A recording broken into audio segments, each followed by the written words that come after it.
जय हिंद। एक बार फिर से आप सभी का स्वागत है। लाइफ टाइम्स देख रहे हैं आप। मैं हूं आप सभी के साथ रिया डंगवाल। सबसे पहले बात बिहार की। बिहार में बीजेपी के साथ गठबंधन में अब तक छोटे भाई की भूमिका निभा रही जेडीयू अब बड़े भाई की भूमिका में आने की तैयारी में है। इसका सबसे बड़ा प्रमाण जेडीयू का सदस्यता अभियान है। जेडीयू ने अगले साल 2026 तक 1 करोड़ नए लोगों को पार्टी से जोड़ने का लक्ष्य रखा है, जिसे सफल बनाने को लेकर बूथ स्तर तक अभियान चलाया जा रहा है। इस दौरान आम जनता को मुख्यमंत्री नीतीश कुमार के सुशासन, विकास और सामाजिक न्याय के विजन से जोड़ने पर विशेष बल दिया जा रहा है। जेडीयू के इस अभियान को सफल बनाने के लिए सरकार में मंत्री अशोक चौधरी ने पार्टी के वरिष्ठ नेताओं और कार्यकर्ताओं के विस्तार से चर्चा भी की। इस दौरान पूरे प्रदेश से जेडीयू के नेता और कार्यकर्ता इस कार्यक्रम में मौजूद रहे।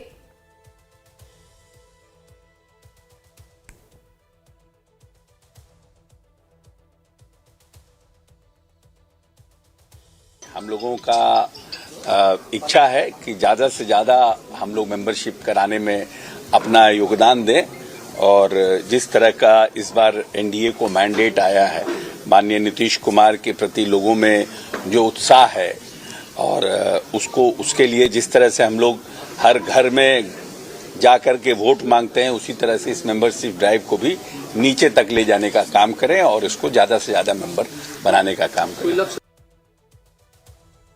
जेडीयू का सदस्यता अभियान सिर्फ बिहार तक सीमित नहीं है, बल्कि इसे पूरे यूपी में भी बड़े स्तर पर चलाया जा रहा है। लेकिन इससे भी बड़ी बात यह है कि मुख्यमंत्री योगी आदित्यनाथ के गृह जिला से लेकर प्रदेश की राजधानी लखनऊ तक अभियान तेजी से जारी है। यूपी जेडीयू प्रभारी और नीतीश सरकार में मंत्री श्रवण कुमार से खास बातचीत की है हमारे संवाददाता धीरज त्रिपाठी ने। लखनऊ प्रवास से आपको उत्तर प्रदेश के प्रभारी की भी जिम्मेदारी मिली है। किस प्रकार से संगठन को मजबूत करने का काम अब यूपी में चलेगा? 2027 का चुनाव भी नजदीक है भाई साहब। लगता है 4 महीने के बाद मैं आया हूँ या 5 महीने के बाद, तो आज समीक्षा करूँगा कि हमने 5 महीना पहले जो समीक्षा किया था उस समय क्या थी स्थिति और आज क्या है, उसकी समीक्षा करेंगे तो फिर आगे आपको बता सकते हैं। एक नया काम शुरू करेंगे, जो सदस्यता अभियान का काम शुरू करेंगे आज से। माननीय मुख्यमंत्री जी ने बिहार से शुरुआत करा दी है, अब राष्ट्रीय अध्यक्ष महोदय ने, तो अब पूरे देश में सदस्यता अभियान चलाए जाएंगे और सदस्यता अभियान के आधार पर संगठन को बढ़ाया जाएगा और संगठन को मजबूत किया जाएगा।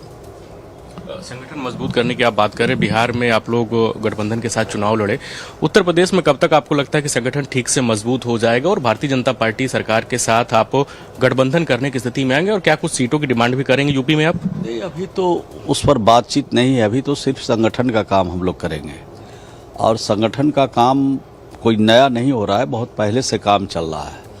उसमें और जो सदस्यता अभियान का काम है और संगठन में और लोगों को जोड़ने का जो काम है वो बहुत तेज़ी से चलेगा और फिर जब चुनाव आएगा तो चुनाव की बात की जाएगी, जब गठबंधन की बात आएगी तो गठबंधन की बात की जाएगी।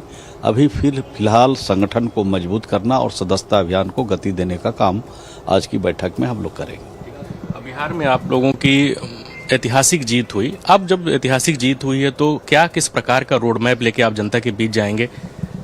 रोड मैप तैयार हो रहा है और सब डिपार्टमेंट अपने अपने डिपार्टमेंट के जो हेड हैं, मंत्री हैं, सब समीक्षा कर रहे हैं और समीक्षा के बाद रोजगार कैसे मिल सकता है, नौकरी कैसे मिल सकता है, राज्य में उद्योग धंधा कैसे खड़ा हो सकता है और जो काम बचा हुआ उसको पूरा करने के लिए टाइम बाउंड प्रोग्राम बिहार में चलेगा और तेज रफ्तार से बिहार के विकास की गति को बढ़ाने का काम किया जाएगा। क्योंकि अब तो बिहार में डबल इंजन की सरकार है और जब डबल इंजन की सरकार है तो उसका लाभ बिहार को पहले से भी मिला और भी मिलेगा। तो ये थे बिहार सरकार के मंत्री श्रवण कुमार, जो यूपी के प्रभारी हैं और यूपी में संगठन तंत्र को मजबूत करने के लिए लखनऊ प्रवास पर आए हुए हैं। वीडियो जर्नलिस्ट सुंदरम केसरी के साथ धीरज त्रिपाठी, लाइव टाइम्स, लखनऊ। बता दें कि जेडीयू का सदस्यता अभियान 15 जनवरी तक चलेगा।